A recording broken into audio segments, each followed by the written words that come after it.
Good morning, everyone. Welcome back to another episode of Rants About Tech Live. I should check this before we start the show. Number 278 for this Friday, the 13th, March the 13th, rather, Friday the 13th. It's weird that when Friday the 13th comes around, I feel like I should be watching Freddy Krueger, you know what I'm saying? Nightmare on Elm Street. I feel like I should be watching Michael Myers, you know what I'm saying? Halloween. I feel like I should be watching something scary on Friday the 13th. Maybe Friday the 13th, the movie. It's a good movie. For you out there that don't know about that, you check it out. This is Rants About Tech Live, where we talk about tech news, we talk about eInk news, we talk about random stuff throughout the way. I hope you guys are doing well today. I'm here in sunny Philadelphia. Do we have the sunny Philadelphia cam? We don't. I'm here in sunny Philadelphia with some of my really good friends in the chat. I really appreciate you guys for being here. Mr. Mike just popped up. Okay, watching this on my, oh my goodness. He's got the Neo. Oh, his Ray-Ban Neos. Ray Neos. Are those glasses, Mike? Let me know. I'm here with some of my really good friends in the chat. We got Rob here. We got Aaron here. We also got, like I said, Mr. Mike just popped up. I thank you guys for being here. We do this Monday through Friday, 10 a.m., usually 10 a.m. to kind of whenever. I appreciate you guys for being here. Consider joining us during the week if you have the time. We're going to be talking about a lot of things today. We got, it's Friday the 13th, so clearly I want to talk about some horror movies. We might do a horror movie poll. We got Anthropic bringing diagrams to Claude. We got Tinder's offline offerings. They got them. They got in-person meetings from Tinder now. Online dating is going offline. The world is being flipped on its head. Alexa cursing right now? Holy cow. GTA age verification. And we got a Boox Firmware software update. Version 4.2. I've been ranting and raving about that. I love what they're doing with the place. It looks good in there. It's great. It's great. I love what they're doing with it. Also, we got unsponsored videos taking a new stand. Listen, I'm only almost exclusively watching unsponsored videos these days. Like, I'm looking at sponsored videos like I look at AI slop these days. I don't want it in my feed. You know what I'm saying? Dislike that immediately off the rip. I mean, there's nothing wrong with sponsored videos. You know, I personally just don't like them. You know what I mean? I'm not taking a stand against them. I'm not saying you should not like them. I'm just saying personally me. I don't like them. And it's too many other people out there. Well, not too many other.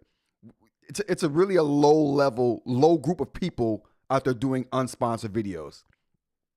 It's expensive to do non-sponsored videos. It's expensive as crap. I'm here to tell you. I don't have one sponsored video, and let me tell you, it's expensive. unless you made deals with companies that say we'll send you stuff if you say these things and don't say these other things. We'll send you. But the moment you say those things we asked you not to say, you're done. That's why I don't make deals with companies. I don't make deals with them. The only deal I want to make is, can you send me the device? Yes, I'll talk about it. No? Well, keep it. I'll buy it myself. Again, very expensive, okay? Very expensive. Aaron says, you only should watch Jason. Who's Jason? I don't know who Jason is. Baseball mom. Listen, baseball mom. I'm thinking you're a working mom too. And one of our holidays today that we're going to talk about is Working Mom's Day. So congratulations to you, working mom. You know what I'm saying? Let's get the applause going right off the rip anyway. Just for joining. Good morning. Thanks for joining us.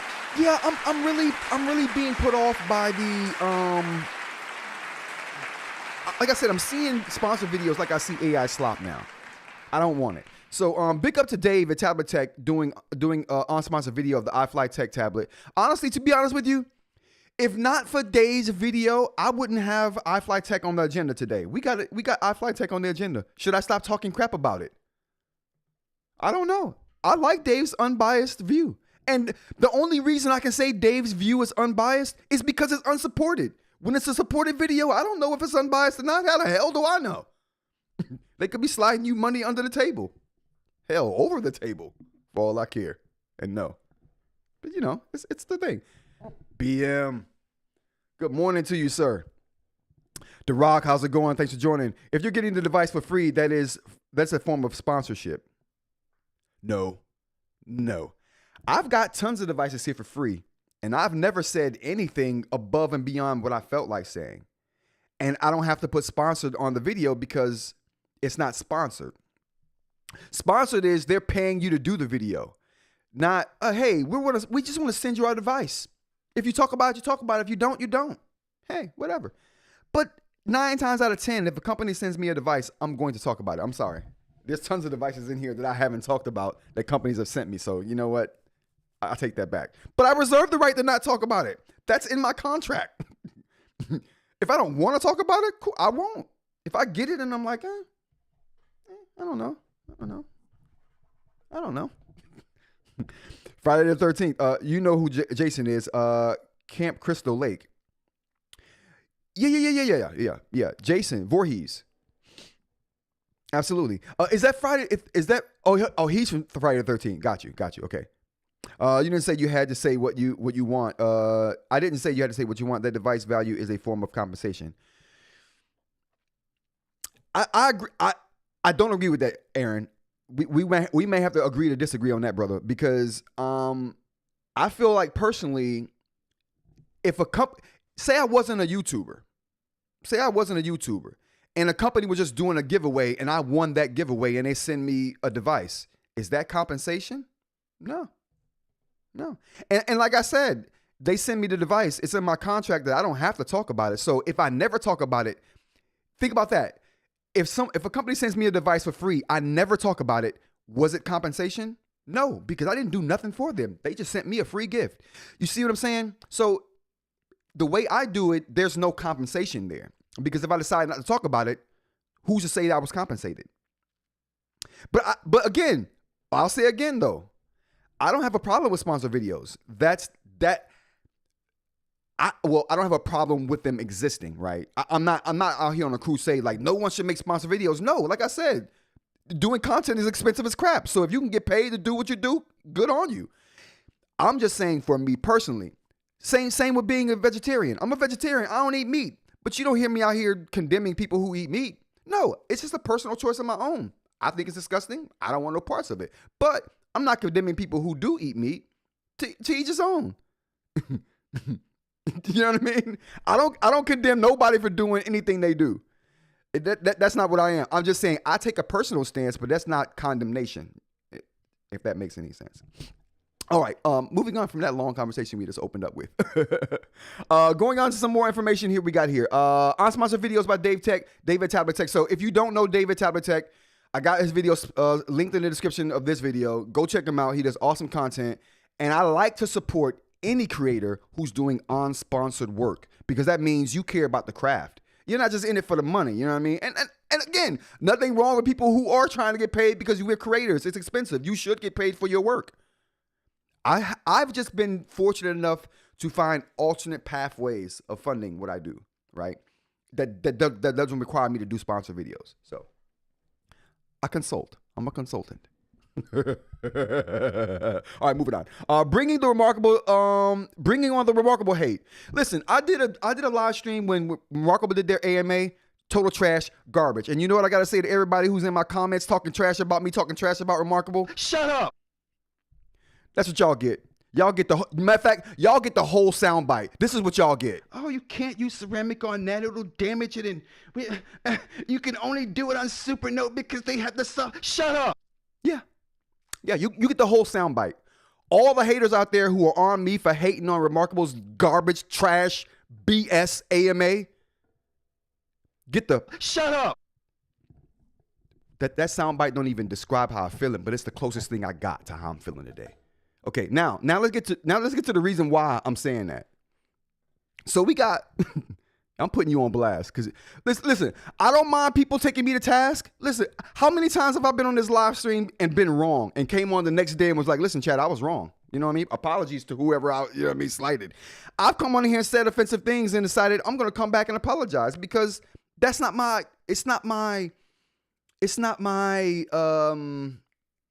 intent to offend anyone by putting out my personal opinion. My personal opinion is what it is. If it offends anyone, that's not the point. And depending on who you are, you should be offended. Like this dude right here, okay? This dude right here was clearly somebody from rMarkable. Let me find it. Here we go. This dude right here is clearly from rMarkable. This is what he left in my comments the other day. And I wasn't even going to talk about this when I first got it because I'm like, I wasn't even going to respond to it. I didn't respond to it to the day. I'm like, should I even say it? Yeah, I am. Because after rereading it like 1,000 times, I was like, oh, this dude's being a contradictory dummy. Let me get into it. So this guy left a comment on my live stream number 274 when I was talking about rMarkable's dumb AMA. So trash. I feel dumber for watching your so-called technology enthusiast struggle. Watching a so-called technology enthusiast. He called me a technology enthusiast because that's what I have on my channel description. Struggling to use the internet. So first of all, I don't claim to be a professional. Let me make this big. Just like you mentioned, bro, I'm a technology enthusiast, not technology professional. There's a big difference. An enthusiast is somebody who just likes the craft and does it on their spare time. I've managed to make a living of it, but my point is, that's how I started, just as an enthusiast, and I'm still that. I don't claim, I'm not a professional like Jay. Shout out to Jay. Let's get the air horns going for Jay up in here. Big up to Jay being not a professional. I'm not a professional like Jay. I'm just right here. I'm just an enthusiast, bro, or dudette, broette. Can women be bros too? I don't know. I hear girls calling other girls bros, so I don't know. I'm asking a question here. I'm not judging. All right, moving on. And as far as me struggling to use the internet, that's a part of the je ne sais quoi I got here, bro. That's part of the appeal. I'm not a professional. I struggle around here a lot. Look at my mic stand. Does this look professional to you? Matter of fact, don't look at it. Listen to it. Does that sound professional to you?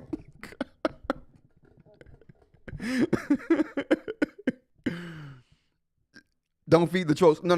I gotta do this. The Rock. And I'm not doing this for this troll. I'm doing this for every troll that come after. All right. So anyway, moving on.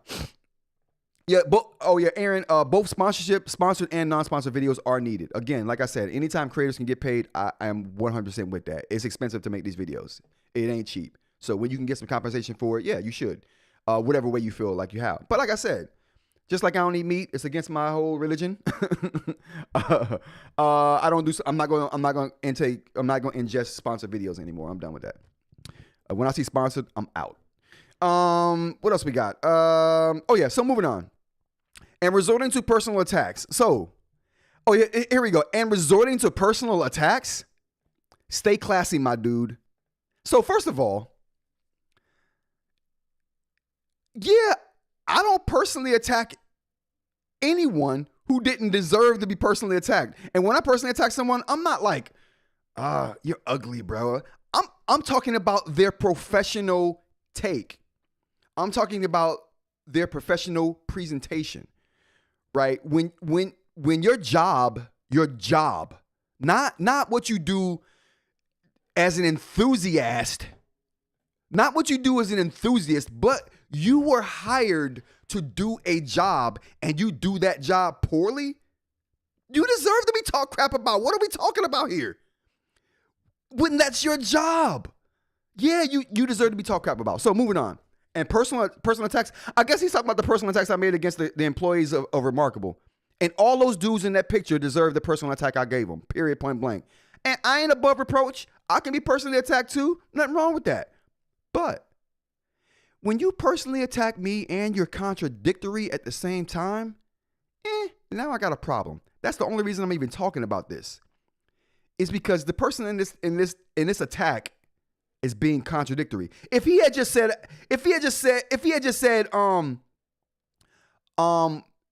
resorting to personal attacks, stay classy, my dude. But he had to throw in the feel dumber for watching a so-called tech enthusiast struggle. That itself is a personal attack. So my thing is, bro, if you are asking me why am I personally attacking people and saying that's not classy, but you lead off with a personal attack, now you're being contradictory. And when you're being contradictory, you deserve to be personally attacked because your argument is dumb. Just like, I mean, I got plenty of examples of this, but there was a YouTuber made a video recently down talking people who use affiliate links. Like saying that's the only reason they're talking about the devices because they want to sell devices. They want to get that affiliate link. And I'm thinking to myself, bro, why are you down talking YouTubers who use affiliate links when you use affiliate links?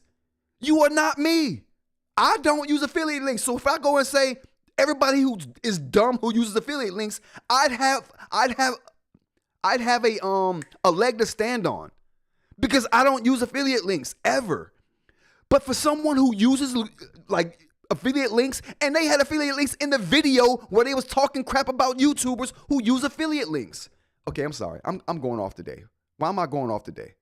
For no reason am I going off. I am. Every now and again, I need a good rant to get in.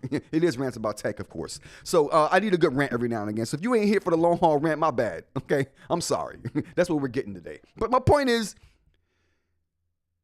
these things right here are so contradictory. And when you contradict yourself, I don't respect you anymore. You lose already. Now, for me personally, I don't care if you talk crap about me. It's cool. I get hate all day, every day in my email. If I open up my email right now, you probably see 90% hate. I'm okay with that. And you know what? I agree with every last bit of the hate I get because it's founded, except for when the person giving the hate is contradictory. You can't call me something and then you go and do the same thing I'm doing, but be mad at me for doing it. That's crazy. I'm equal opportunity if I'm nothing else. I'm balanced. I treat people how they treat me. And more importantly, I treat people how they act. If you act like an a-hole, I'm going to treat you like one. You should not be treated any better than how you act.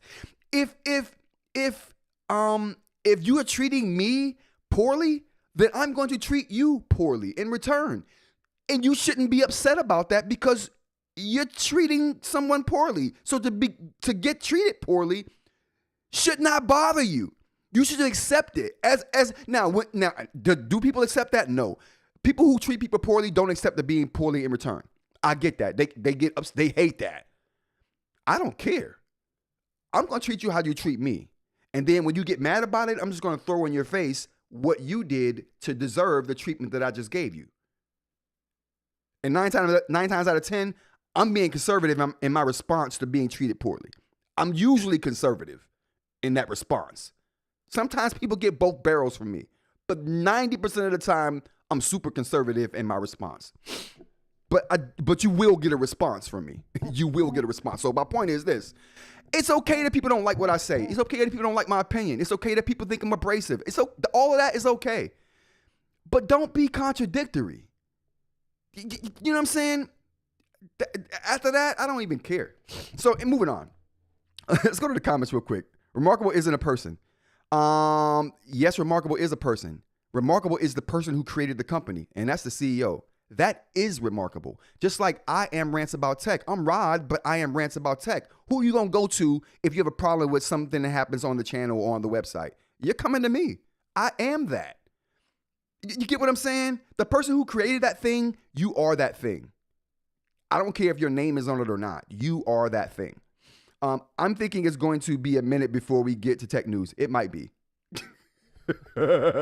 My bad though, chat. Sometimes I got to go in on a little rant to start off the show. You know what I mean? Sometimes. And this is one of those times. So moving on.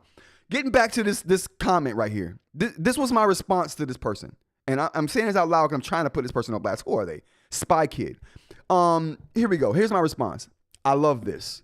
People are too friendly sometimes, so thanks for opening up the floodgates. I think you may have been dumb AF long before you watched my live stream. And as far as your comment on me personally attacking someone, what do you call what you did starting out your comment? Saying you feel dumber after watching is a personal attack. So you're asking me not to do something that you're clearly doing. Super classy and not scummy at all, my friend.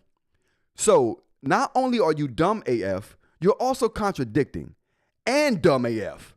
So whereas I would normally apologize for offending anyone, you, sir, or madam, won't get that from me. Stay tuned, though. I'm sure you'll find something else to be contradictory about. Cheers. And I loved and liked the comment because I do love and like it. And I wasn't lying. I do feel like people are too nice sometimes. People are too friendly sometimes when they have a problem. Like, you ain't got to be friendly all the time. Sometimes people deserve to get checked, and it's okay. Spy Kid deserved to be checked today for being a contradictory and dumb. Clearly, he dumb. He feels dumb. You don't feel dumb, bro. You are dumb. But we'll move on. We'll move on from that. So, to anybody who has a problem with me, cool. It's okay if you have a problem with me. It's even and you could and what's funny is you could go through my comments on my videos, not just on my live streams. You can go through my comments on my videos and see people attacking me all the time. I never respond in kind. I'm usually like, "Oh, thank you for the feedback. I love that." And I move on. But I had to respond in kind to this dummy right here because he's a contradictory dummy, and I love contradictory dummies, and I like talking to him. So that's why I did what I did today. So I'm sorry, chat. We had to get into it with some dummies today. And I ain't above calling somebody dummy and stupid. This dude is dumb and stupid. But moving on. We'll move on. All right. Apple's going to celebrate 50th anniversary, but doesn't know how yet. And we'll talk about that as well. Let's get on to the holidays before we get into the tech news chat. Okay, so first holiday we got up today is International School Meals Day. Listen, I don't know if you guys took advantage of school meals when you were a kid, but I grew up poor as crap. I had to take advantage of free lunchtime meals at school. Honestly, as I got older and realized what that system was and what was going on, I'm like, man, I might not have had food to eat a lot if not for those free meals at schools. So big up to anyone who put that into play, and let's bring some awareness. The kids need that. There are kids in the world who wouldn't eat a nutritious meal if not for those meals they got at school. And big up to the people making sure that those meals are nutritious enough for kids, right? We've done a lot of work in the last decade, getting sodas out of lunchrooms, getting a bunch of sweets out of lunchrooms in schools, and kids are eating healthier in schools. And I love that. They're eating healthier than we ate. Again, I would have ate a lot of times if it wasn't for school lunch. So big up to them, and I want to bring some awareness to that. Also, today is World Glaucoma Day. I'm just gonna leave that right where it's sitting.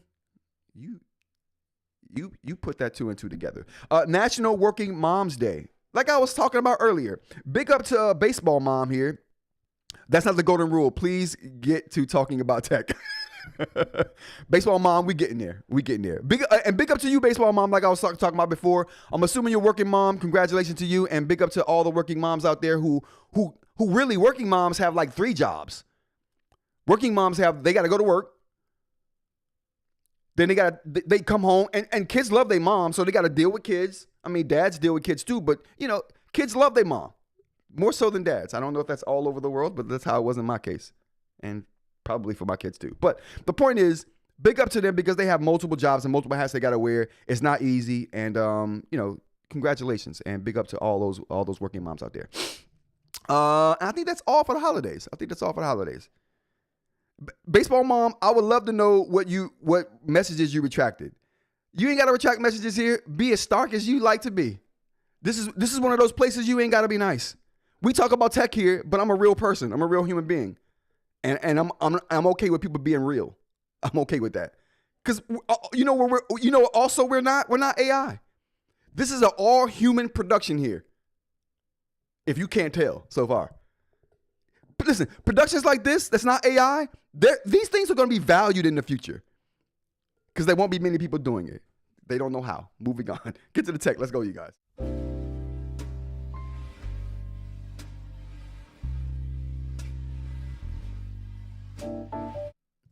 Oh, boy. Okay. Back. Also, baseball mom, I would love to know what the golden rule is. Is it if you don't have anything nice to say, don't say anything at all? Again, I treat people how they treat me. I'm not Martin Luther. I'm not gonna turn the other cheek. I'm more. Okay, I'm not going. I'm not gonna turn the other cheek. I'm treating you how you treat me. That's how I do it. All right, moving on to the tech news. Again, real human here, not AI.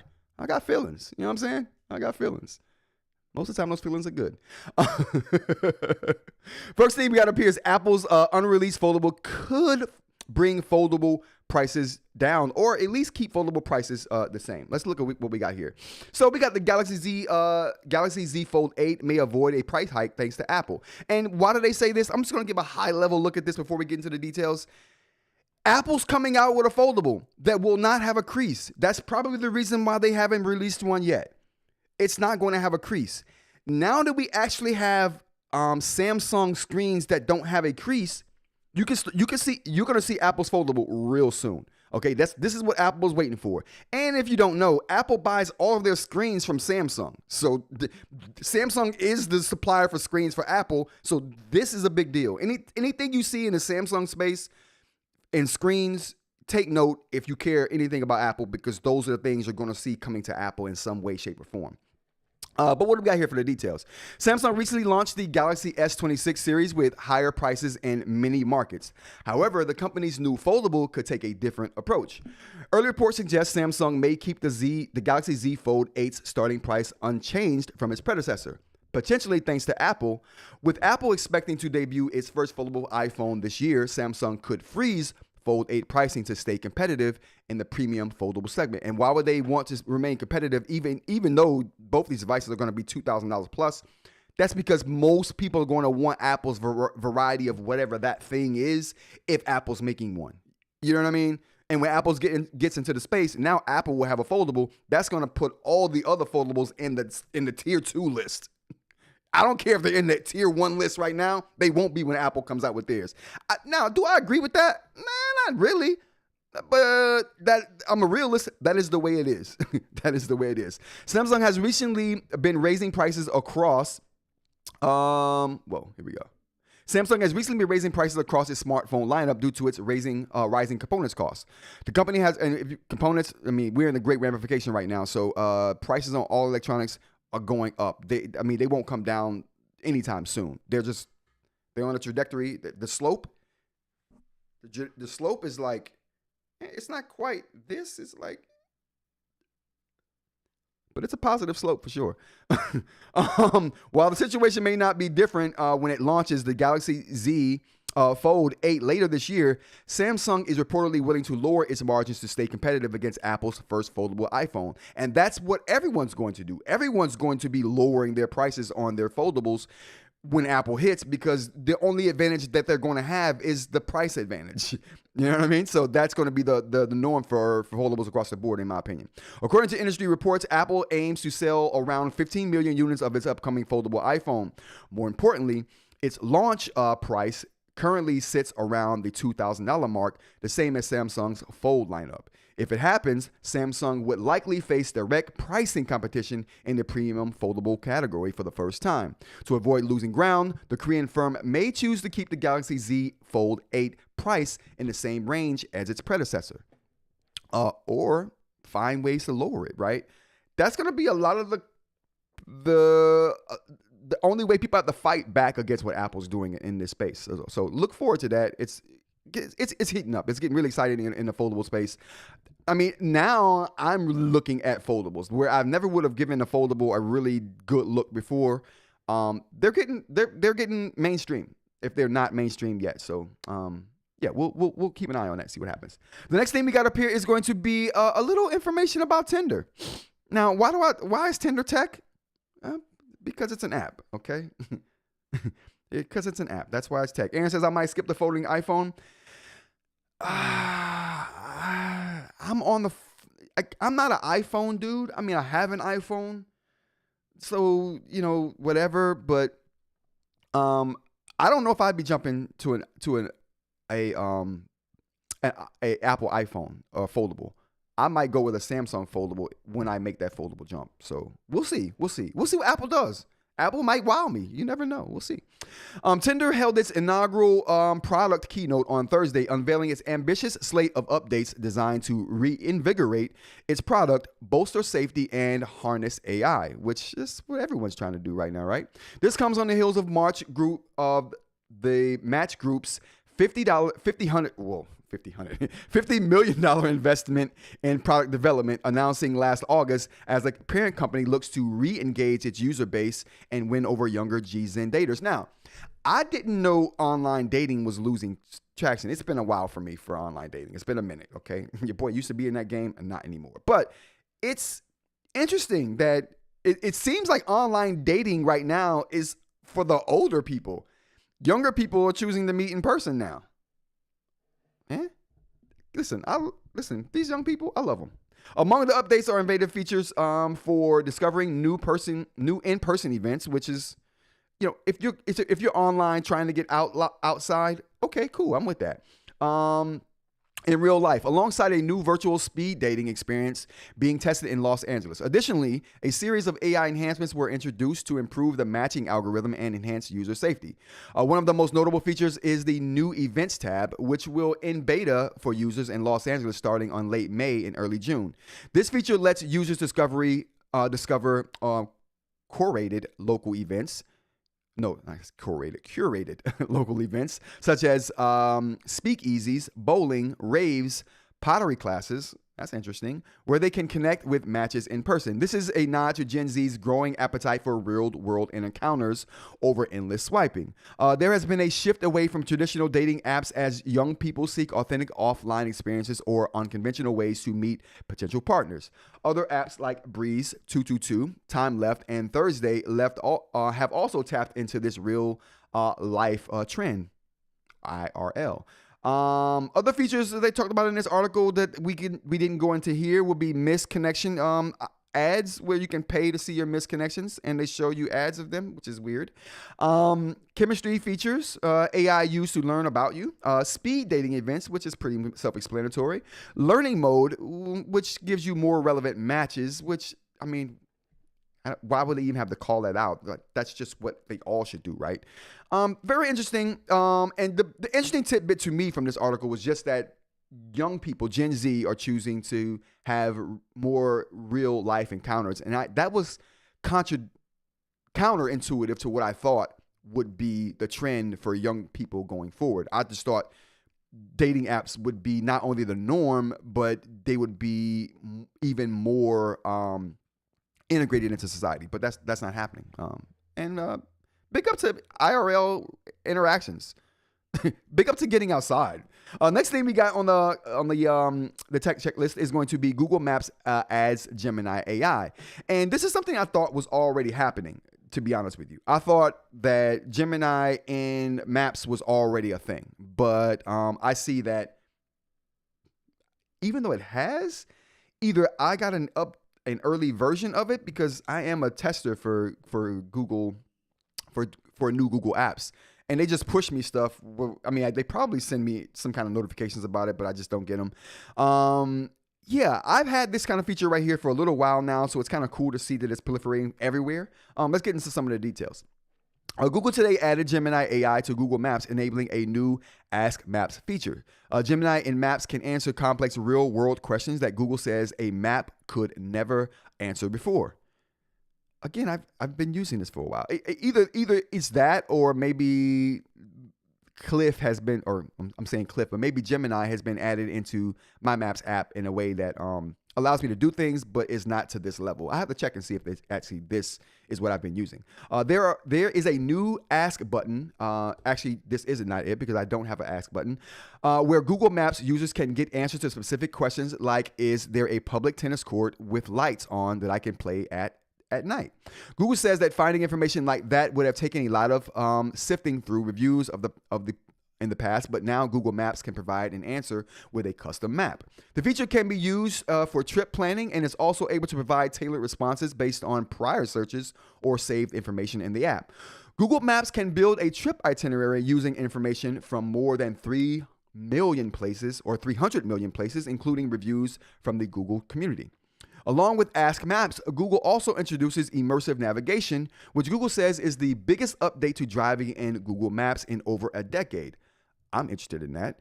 There is a 3D view that displays buildings, overpasses, and terrain, and Google Maps will highlight important road details like lanes, crosswalks, traffic lights, and stop signs when providing directions. Ask Maps is rolling out in the US and India on iOS and Android, with the feature set to expand to the desktop version of Google Maps very soon. Immersive navigation is rolling out in the US today, though not all users will see it at first. Google says availability will expand over the coming months to enable it on iOS and Android devices, plus CarPlay and Android Auto. So look forward to this coming to your phone and your car if you use Android Auto very soon. Very soon. What else we got here? I'm on my third Z Flip, soon to be fourth. Love them. Wow. Okay. Z flips are getting a lot of traction. I'm looking at the trifold phone that Samsung has. I'm really interested in that, and people seem to love that. So if maybe I'll get the second iteration of that one, but I am keeping my eye on that smartphone. I might skip the fold phone. I have the Z Fold. It's just okay. I'm on my third Z Fold, man. All right, Z Folds for the win then. I want that trifold phone. That's what I'm looking at. Next on the list, we have Claude creates interactive diagrams. This is interesting to me because I tried to create an interactive diagram using Gemini last night and it failed horribly.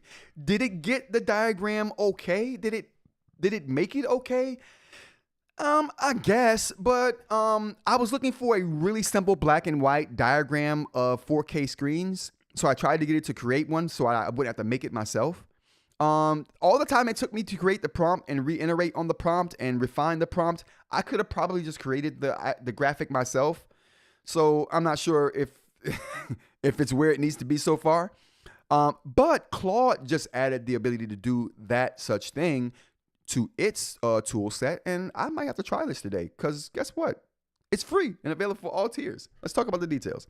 Anthropic's Claude has always been great at coding and working with text, but where Google and OpenAI invest heavily in audio, image, and video models, Anthropic mostly ignores this space. On Thursday, however, and I've said that a lot, Anthropic is more enterprise-facing, not consumer-facing. They're changing that because of what's happening with the DoD and them becoming one of the top app on, or at least the top AI app on the Apple's Play Store, App Store. But yeah, so they're changing how people are seeing them. And I think that's just in response to the things they're going through right now. Anthropic updated Claude to now also draw interactive charts, diagrams, and visualizations on demand. The idea here is to have Claude build something graphical to aid users. Understanding as it's discussing the topic at hand, the company says it said in its announcement. This is now rolling out as a beta to all Claude users on all plan types. Again, free for everybody to use. I'm going to definitely check this out. Just see if it's better than what Gemini can do. And if they beat Gemini, who's been iterating on this for months and probably over the course of a year, if they get it right on the first try, listen, Anthropic is impressing me in a lot of ways. They stand up to bullying. They're like, bro, we can't be bullied. Okay, we can't be deboed. Stop trying to debo us, bro. And they stand up for themselves. They're like, not only stop trying to debo me, bro. I'm also taking you to court. I'm not doing a vigilante. I'm taking you to court. Listen, and they're like, we'll take whatever backlash. We don't care. We got principles and morals, bro. I like this. I like Anthropic. And listen, man, I might be switching my default chatbot. I ain't gonna hold you. I might be switching.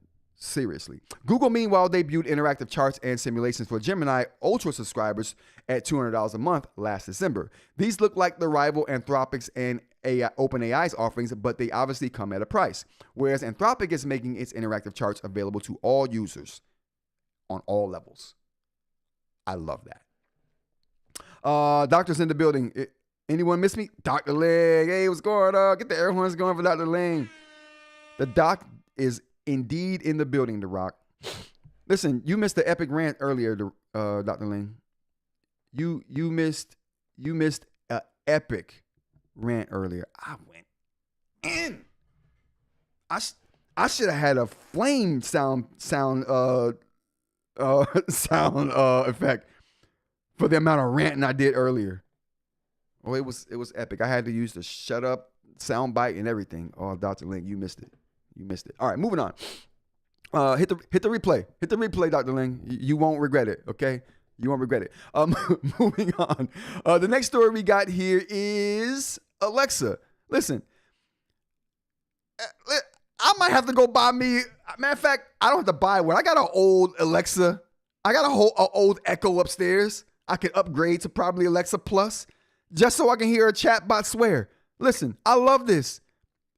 I don't know why I like it. I got excited when I read it. I'm like, oh, I can't wait to read this article. I can't wait to read it.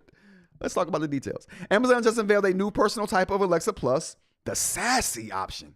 Listen, chat. They should just use my voice for the sassy option for Alexa Plus. Oh, I might have to contact them. Like, listen, I'm probably the perfect voice for the sassy Alexa. You can call me Alexa if you want. I don't care.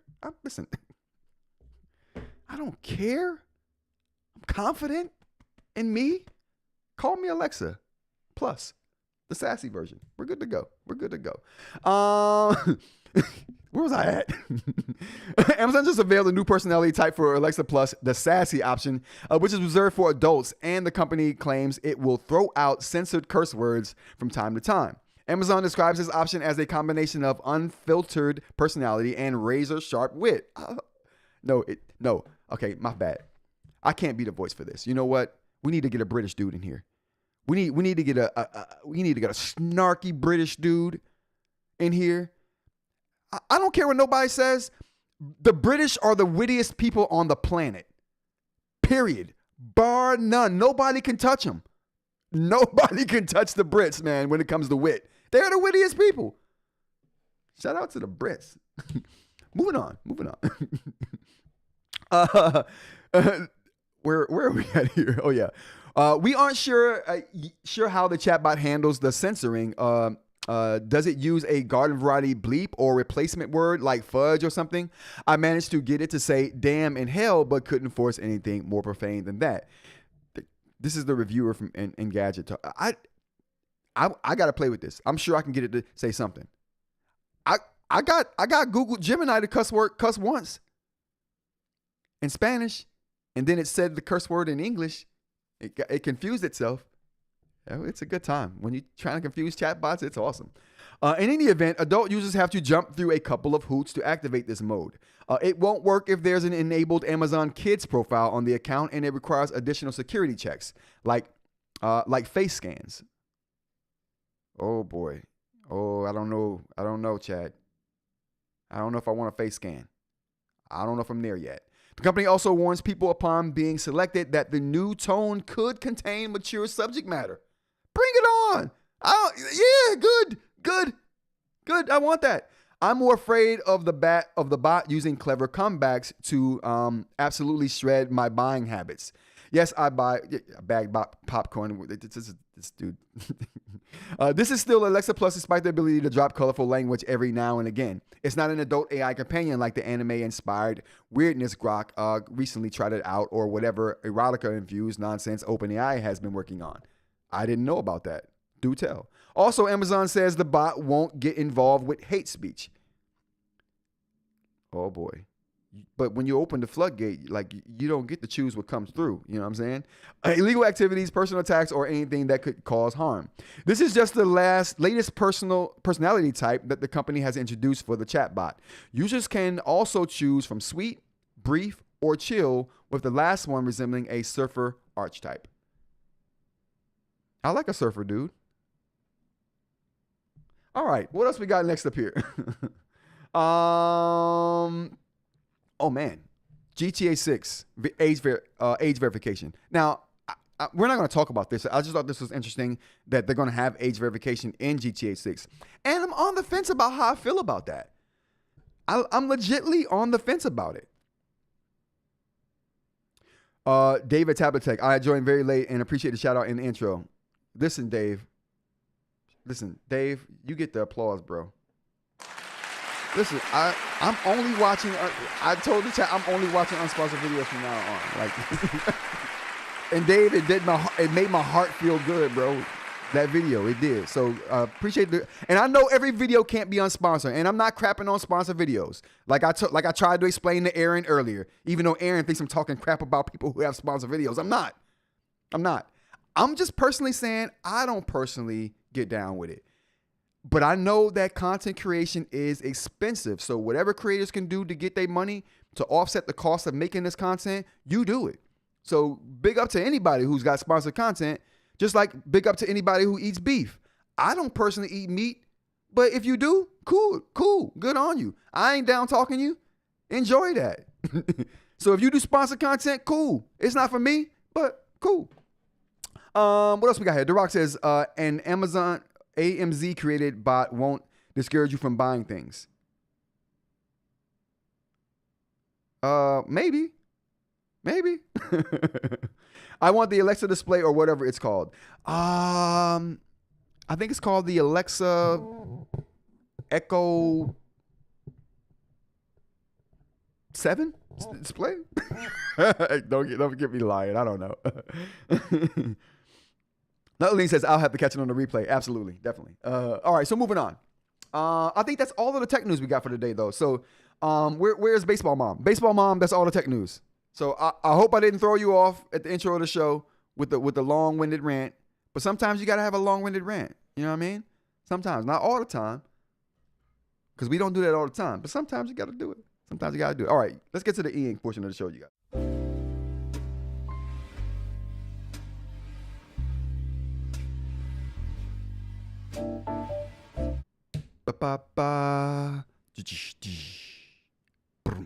All right, moving on. We got eInk to talk about here today, which I'm excited about. I'm pretty excited, really excited actually. We were talking about the Boox update 4.2 earlier this week. I almost cried. I was so happy. Did you guys see the tear coming down? I cried a little. I didn't want you guys to know it, but I cried. I was so excited. We won't talk about that yet, though. First, we're going to talk about whether I should stop talking trash about iFLYtech. That's what I want to talk about first. Chat, you guys know, I am not an iFLYtech person. I am not an iFLYtech person at all. I hate the name. Their company name gets under my skin. So the product just, it has no chance with me.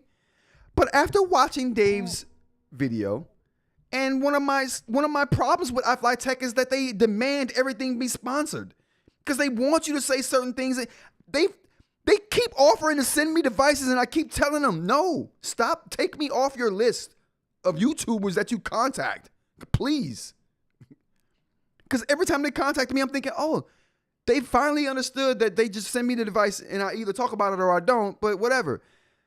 But they don't take me off their list, so I have to tell them every time.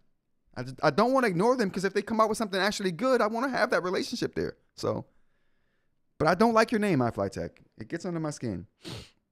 Hoping to win Dave's giveaway. No doubt. Big up to Dave for the giveaway, and good luck to all people entering in the contest. I hope all of you win it. What you going to do then, Dave? What you going to do then? But should I stop talking talking crap about iFLYtech? I like Dave's video. And seeing a unsponsored video of somebody that's talking about how they really feel about the device, not about how the company wants them to feel about the device. You know what I'm talking about? Y'all know what I'm talking about. But I know that Dave's opinion was unbiased. And the only way I know that is because it was unsponsored. Do I know that the sponsored videos are unbiased or biased? No, I don't. But you know what I do know? If it wasn't sponsored, that would tell me that it was 100% unbiased. And since Dave did it, now I have at least one unbiased video of this product that I can look at and say, I like it. Something I never thought I'd say. Only because I've never seen an unsponsored look at anything iFLYtech. I like it. And I'm like, should I stop talking crap about this device that has rubbed me the wrong way for so long, or this company that's rubbed me the wrong way for so long? Do they have a hit on their hands? They might. They might have a hit. We'll see. Oh boy. Oh, I gotta get my. There we go. Okay. They might have a hit on their hands. Just maybe. Just maybe. What else we got to talk about? Boox Firmware update 4.2 beta is out. So let's look at what we got here. Let's look at what we got here for this beta. We got Boox Firmware beta 4. And this dropped this morning. So this is hot off the presses. Hot. All right. I'm sorry. I didn't mean to do that. I don't know what evoked that, but let's keep that in the bottle. Hi, everyone. Today we started releasing the version 4.2 beta for the Note Air 5C. Oh, I'm so happy I got the device. Listen, Chad, I've been so happy with the Note Air 5C. I've been so happy with this device. I even like the nasty case. Yeah. I even like the nasty case they have with it. There you go. All right. Go back to the story. If you applied for the beta test via your device before, you can try to detect the new beta version now. If you haven't applied yet, you can enter settings, system update to apply. Here's the change log for version 4.2 beta. Make sure you already have read the known issues before you decide to update.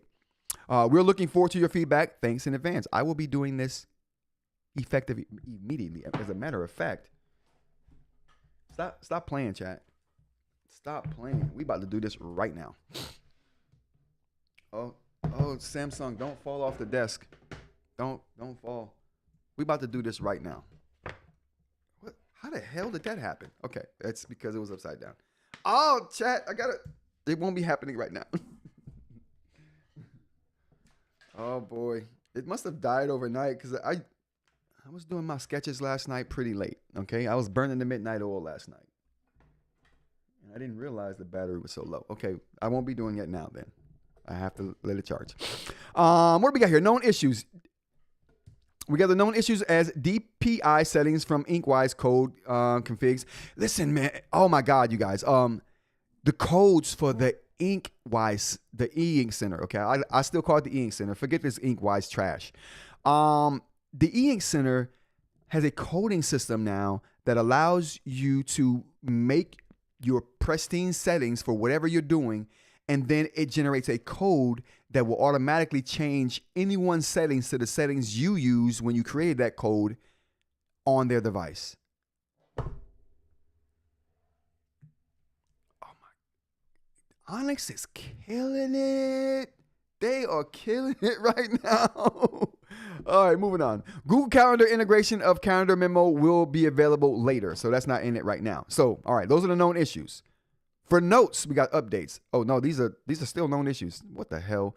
Occasional crashes when using Lasso. Okay, no, I'm not updating.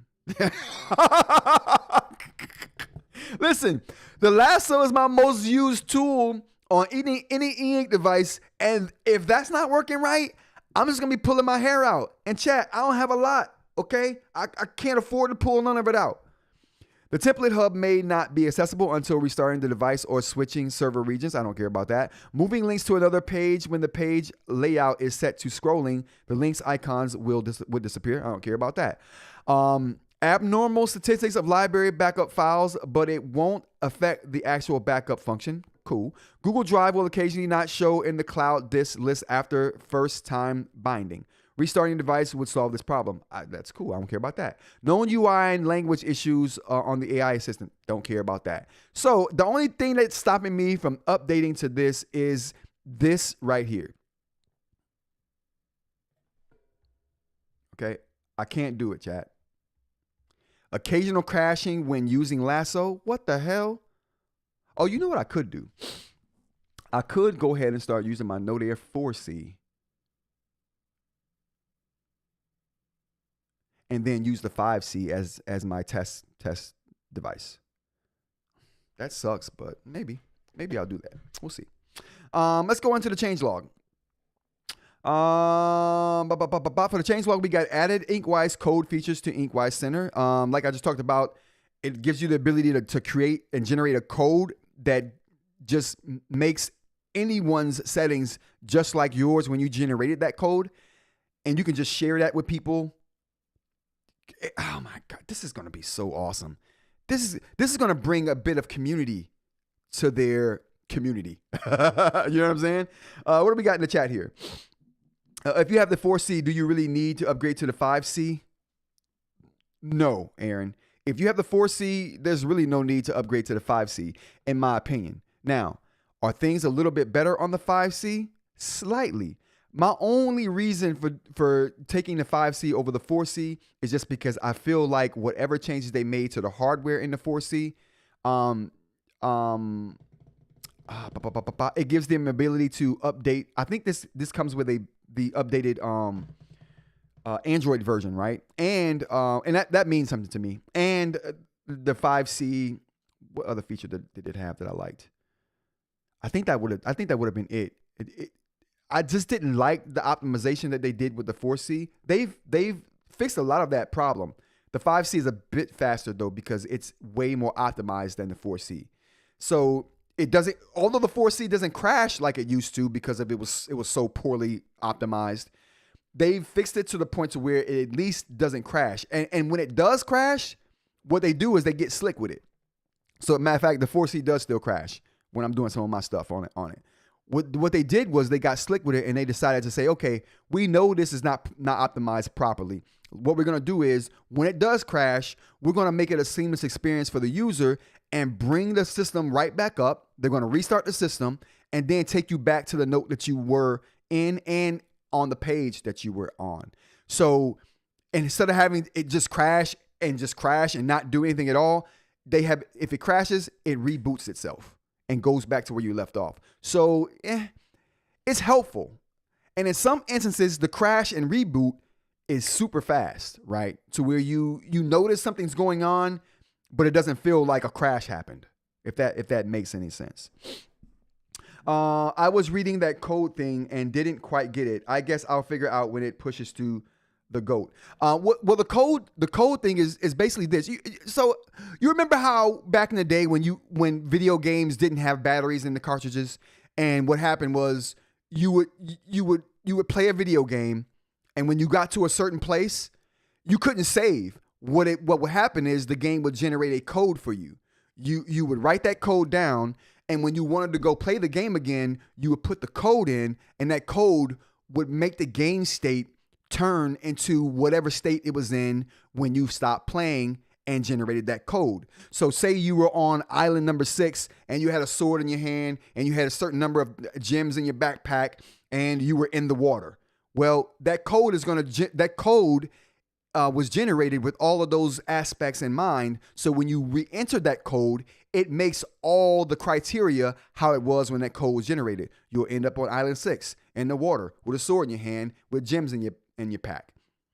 So that code makes sure that you end up in the same situation you were in when you stopped playing. Now, that's the same way this code is generating for the eInk Center. So say I go to the eInk Center, right? And I change my contrast, I change some of my color settings, I change the sharpness, I change this, I change that, and then I generate a code. That code saves all of those changes I made in that code. So when anyone puts that code that I generated into their system, it's going to make their settings look exactly like mine when I generated that code. I don't know if that makes sense. I don't know if that helps anybody out there, but that's how this code is going to work for the InkWise Center. Yeah, I hope that helped. All right, changelog. Added image smoothing to InkWise Center, only available under HD or Regal refresh mode. I love that. Optimize the color performance under speech refresh mode. Under speed refresh mode, I love that. Optimize the app freeze strategy. Okay, I didn't use the app freeze stuff, and it was more cumbersome to me than anything. So I'm hoping the optimization leads it to be something that I will use. Optimize physical keyboard experience. I'm hoping that means that it's more responsive. I'm hoping that's what that means. We'll see. Upgraded calendar memo. This is the big one for me. Well, along with the code thing, I'm so excited about that code. I'm going to be creating codes and sharing them on videos that I make. So this is cool because when I make Boox operating system videos, and I stopped doing it because they changed. Well, I don't make a lot of videos as it is these days. But my point is, I was putting off making Boox OS videos because it changes so quickly. But this will be a reason for me to make those kind of videos again, because you can get your settings proper, and then when people say, "Hey, could you share your settings with me, or could you share how you did this?" I can just create the code for those settings, share the code, and now they have all of those settings on their device. I don't know. I think this is beautiful. Optimize the erasing trace of pixel eraser. I don't know exactly what that means, but I'll test that out. Optimized lasso experience. I am wholeheartedly looking forward to this. You can now zoom, drag the canvas, or move elements between layers. Now, that move elements between layers is such a godsend for me. And you guys know this is why my Note Air devices crash all the time, because I use so many layers. And to get elements on the same layer after I want to combine them, you either have to combine all layers, which you can do, or you have to just go to every layer, take a layer, cut it, and paste it, go to the other layer and paste it there. It seems like what you'll be able to do here is circle whatever you want to put on a different layer, select it, and right in the shortcut menu, it'll give you what layer would you like this to be on now. I don't know. I think that's cool. That's the way I see it happening in my head. If it's not, that's the way it should happen. Optimized links jumps experience. We'll see. I like how they do the linking on there. It could be better. I talk crap about their linking. I've even made a video talking a little bit of crap about how they do linking. Supernote does linking way better, in my opinion. Optimized notes page view related UX, such as switching templates, page zooming, etc. Okay, I like optimizations. Optimized note toolbar UX. You can now drag any tool icon to create a floating toolbar and dock it anywhere on the screen page. So I'm envisioning multiple toolbars on a page now. Optimize the talk insights, AI summaries export experience. You can now export the summaries to PDFs. I'm okay with that. Optimize note toolbar UX. You can now drag. I think I did that. Improve the notes export efficiency. Always welcome. For the library and Neo Reader, upgraded Neo Reader engine, which brings better image smoothing, faster PDF loading, smoother page turns, and significantly improved support for math formulas. I don't know what that is because I've never used math formulas on there, but the fact that they're saying you can, I'm excited. Optimize the scan menu of the library. Not sure what that is. Optimize the accidental touches prevention strategy. Okay. I think they've made strides with this right here. Like I said, I don't get palm rejection problems anymore on my Boox devices. So they're making that even better. Kudos, man. Kudos. Optimize the AI assistance experience on Neo Reader. Other improvements. Fix some known issues and improve system stability. Okay. System stability is always welcome. So what do we think, chat? Do we think these are worthy updates? Are you guys looking forward to any of these updates? I'm looking forward to the code thing. I'm definitely looking forward to the code thing. I'm looking forward to more of the updates. This could be very interesting. All right, moving on. We got Supernote Partner App version 2.5.16. Just got an update, so let's talk about those features. Please download the latest app for Windows here. The Mac OS version is still being verified by the App Store. Please kindly stay tuned. These are the fixes. Fix the issue where the app window displayed abnormally for some Windows users. Fix the issue where the app could crash for some Windows users when running.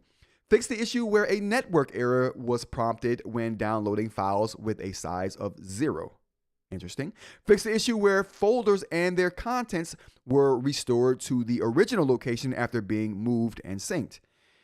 Not good. Again, this is why I don't mind pay. Oh boy, my bad, chat. This is why I don't mind paying the premium for the Connect service, because you don't get problems like this, presumably. Lastly, we got fix the issue where the thumbnails sometimes fail to display. So those are all the things we got here for the what is this? The partner app for the Supernote, and this is Windows and Mac OS. So look out for that if you use either of those apps there. What else we got? Okay, with no chat. Let's move on to the next thing we got here. And all the next things are going to be some things I want to talk about for eInk related stuff. And the next thing is going to be Modos. So we talked about Modos quite a bit on this channel. They are a company dealing with eInk displays and firmware and controllers. They do really good work in the refresh rate realm. And now they have a display. So let's talk about some of the these details here. Actually, they don't have details. They got a video. Let's take a look at it. Actually, let me get my headphones. Oh boy. Oh, that wasn't. Oh. My sliding has been way better. My sliding has been way better on this channel. Let's check it out here. Oh, my Bluetooth isn't up. My bad, chat. Are we getting it? We getting it? We're getting it. Are we there? We're almost there, and we're there. All right, let's check this video out.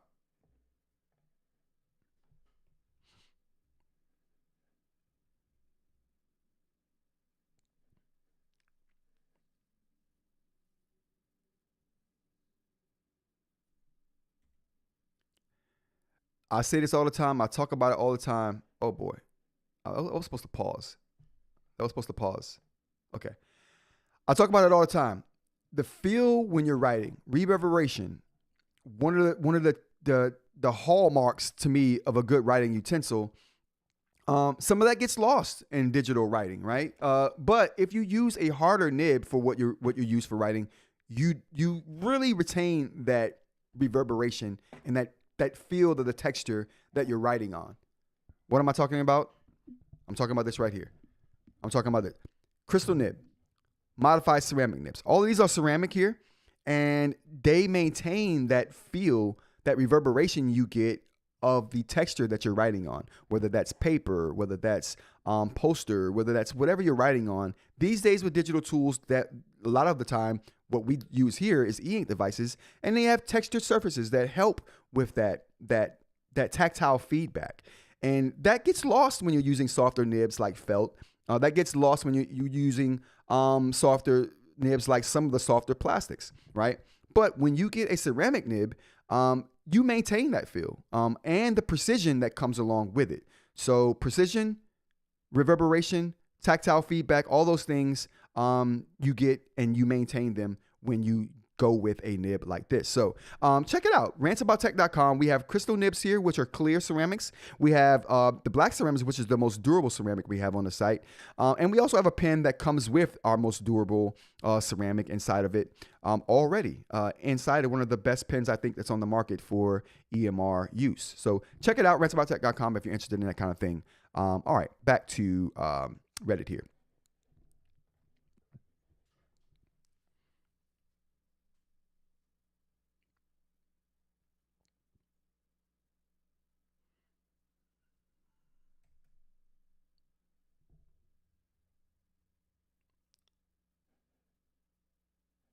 How long is this? Okay, a minute 30. Okay.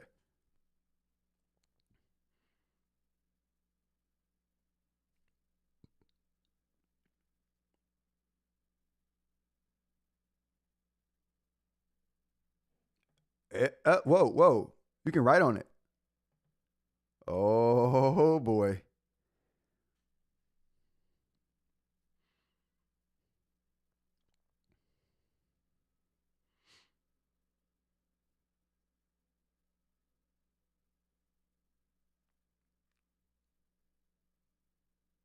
I mean, I'd personally be writing at a different, or writing or whatever at a different angle than that. That looks uncomfortable. I ain't gonna hold you.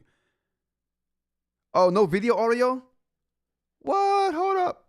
What the heck is going on? Hold on. My bad. Let's see what's happening here.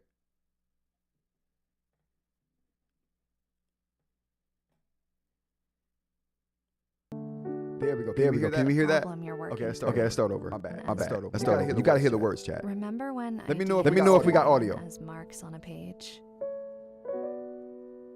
When thought had texture. When fingertips felt the shape of ideas. Writing, sketching, each one slowed the world to the pace of thought. As our tools grew faster, brighter, louder. We're watching this again. I had no audio. I think the audio is important.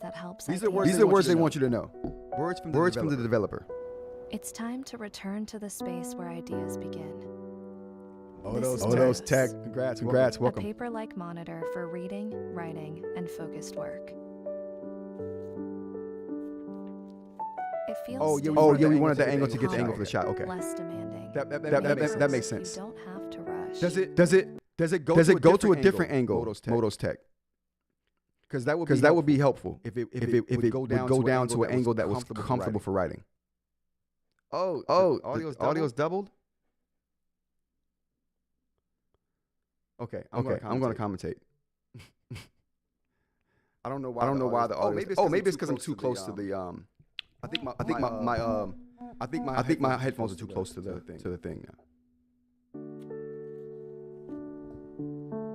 A draft you're revising, a paper you're reading. Oh, okay. Does that turn it off when I listen much? Okay.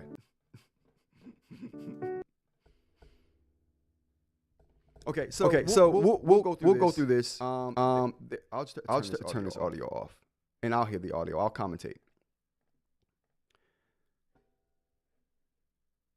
One more time. I gotta see this. Yeah, I do. I would like it to go to a different angle for writing. That would be cool, and it looks like it can.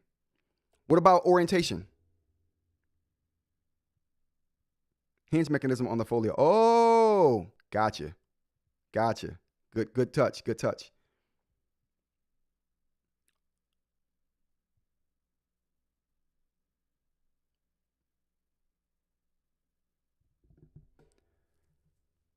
So,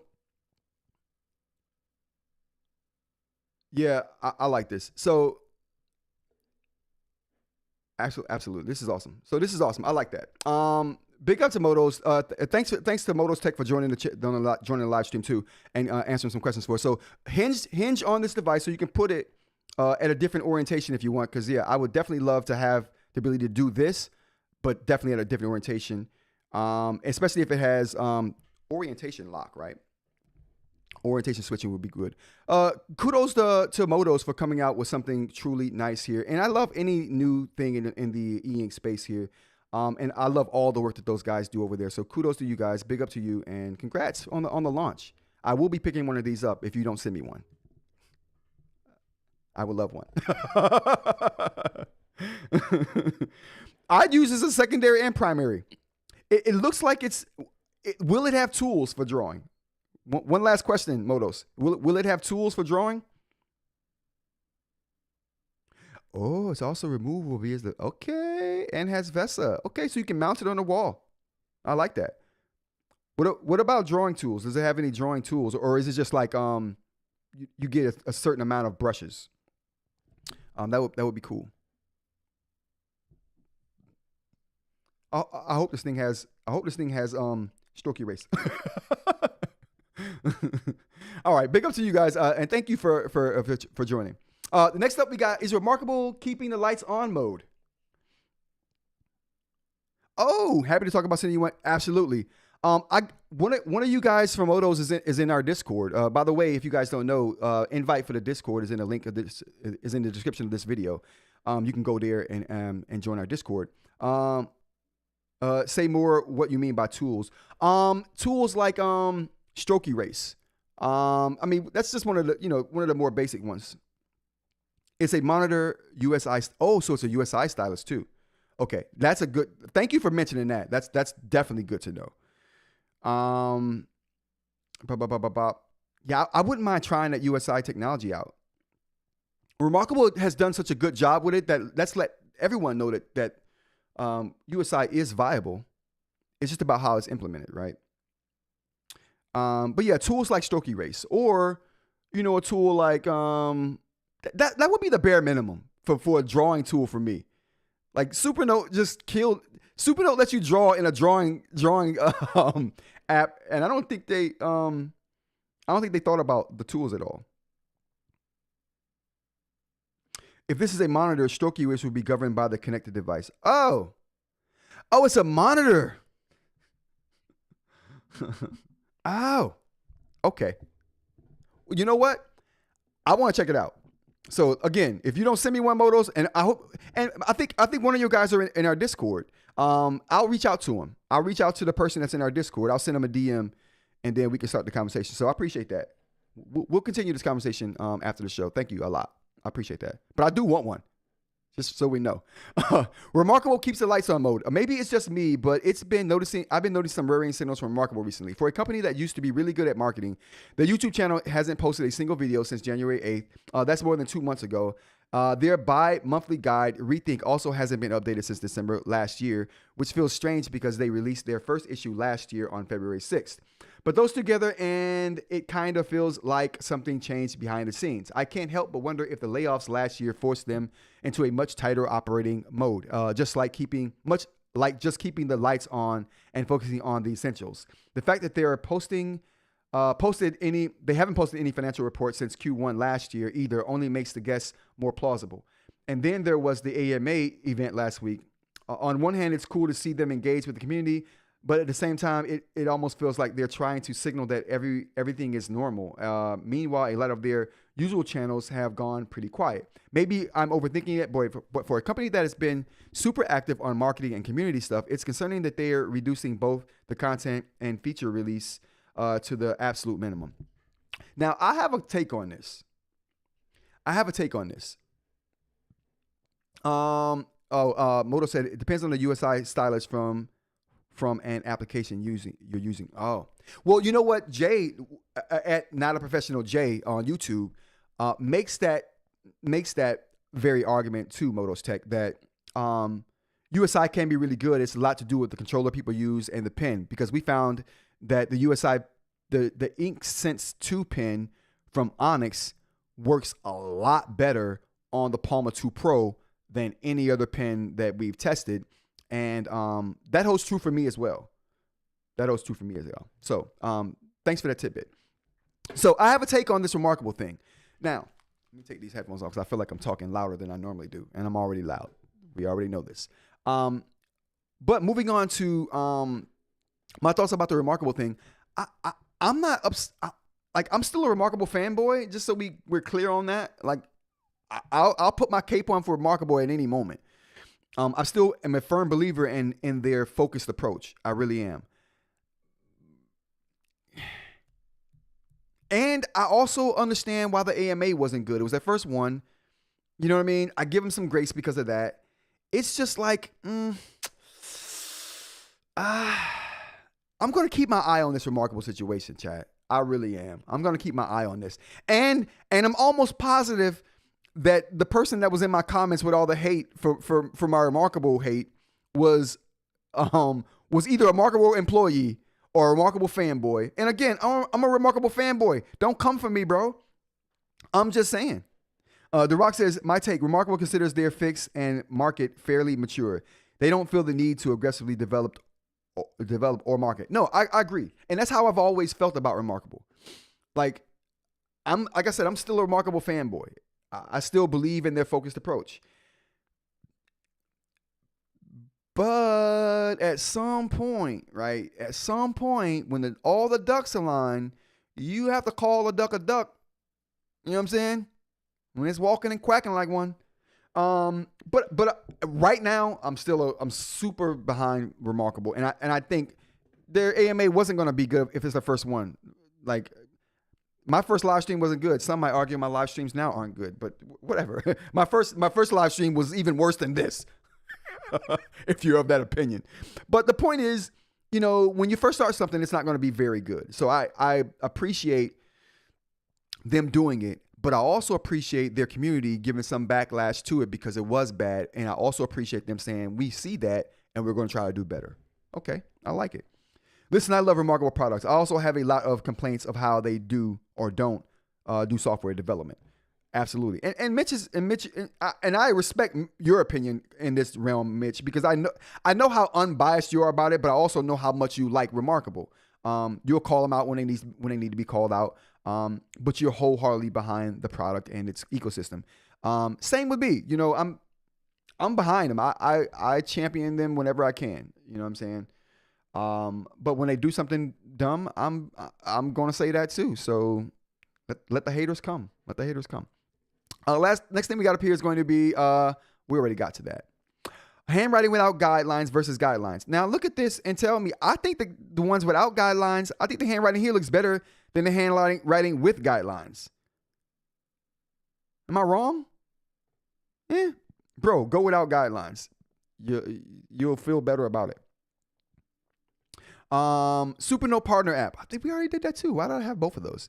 Update. I put my Nomad case accessories I've been designing on Etsy. Nice. Okay, so this is cool. We got a functional light right there with a cover. Okay, that looks like the Supernote cover that's been modified. And they've got this big pen here. Can we get this bigger? Oh boy. I don't even know if you guys can see this, but yeah, I like the fact that it keeps the device flat, okay? I'm with that. I don't mind that. I like that. That's cool. I like the design. I like everything about it. Did I mess everything up? Did we not see that? Anyway, I like everything about this. It's very cool. Maybe I should have just did this and made it bigger that way. There we go. That's what I should have done. I like it. I like any ingenuity and that comes out of people making things that they think making things that they like that they think other people might like too. So big up to them on that. You can't be a hater unless you've lived with the device. No doubt. You know what? I'm with that. Unless you're iFLYtech.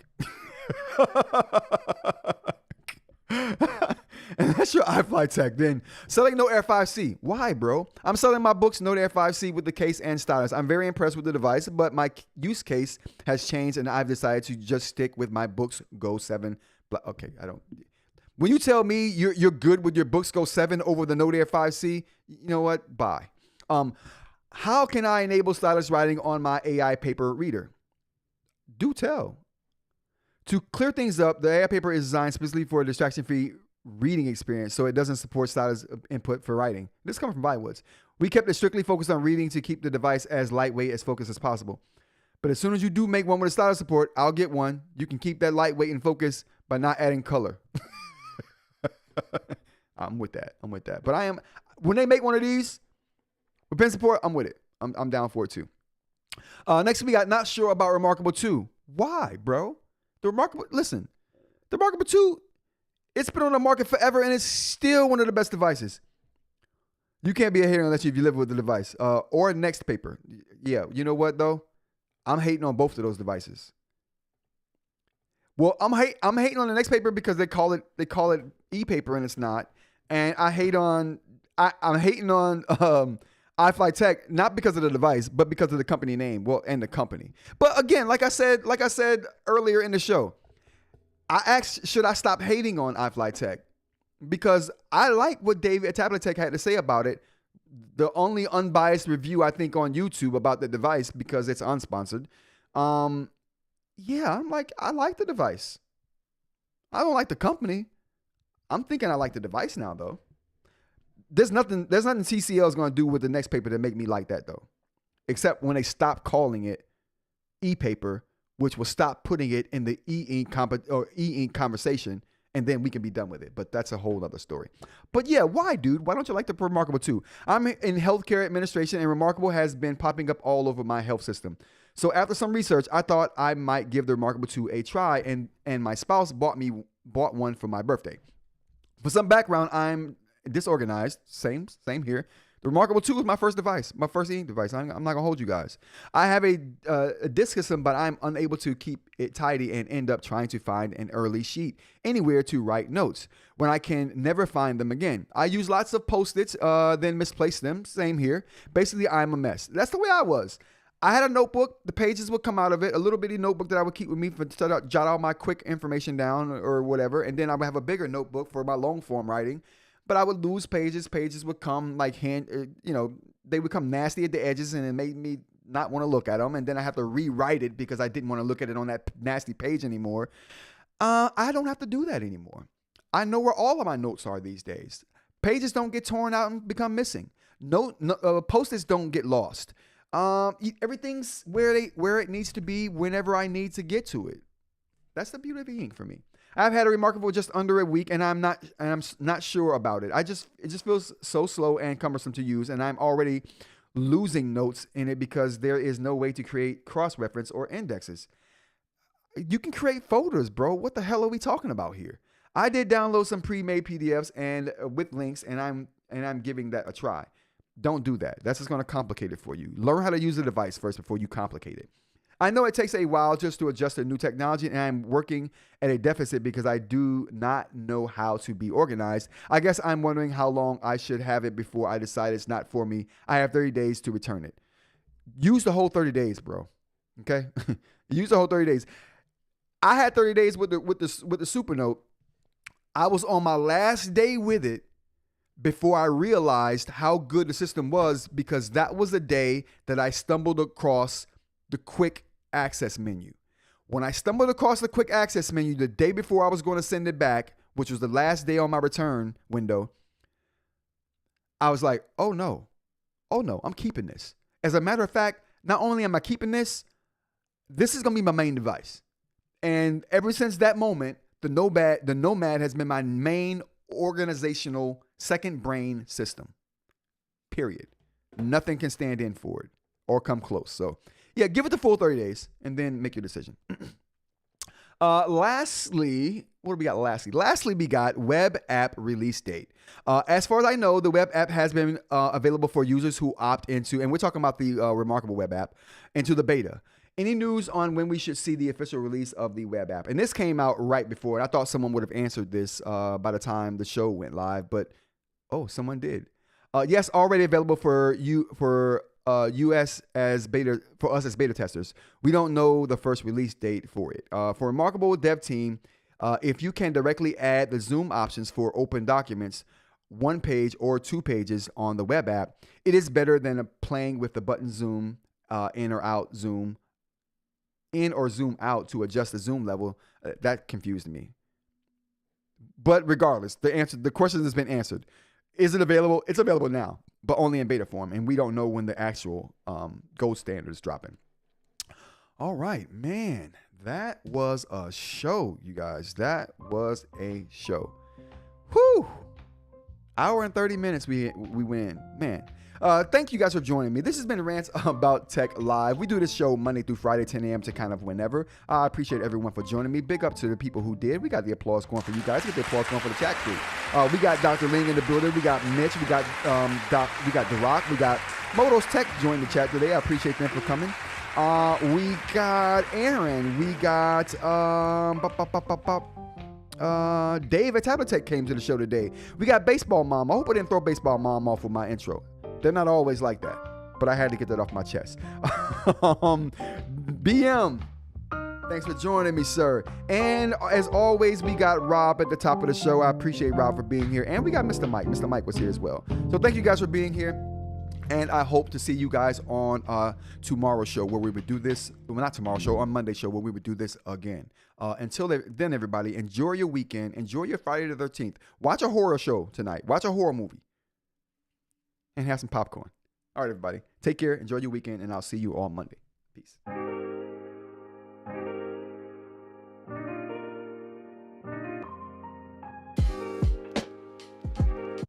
There are no rants today. Oh, Dr. Rock, you're trolling. You are the troll now. You are the troll.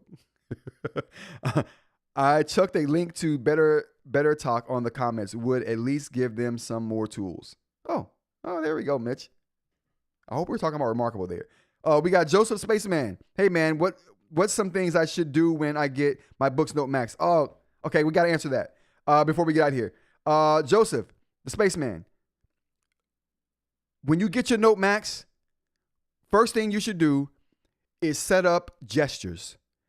Set up a gesture for a quick... I'm not professional. I'm just an enthusiast. Set a gesture for quick refresh so you don't have to go into your settings to refresh every time.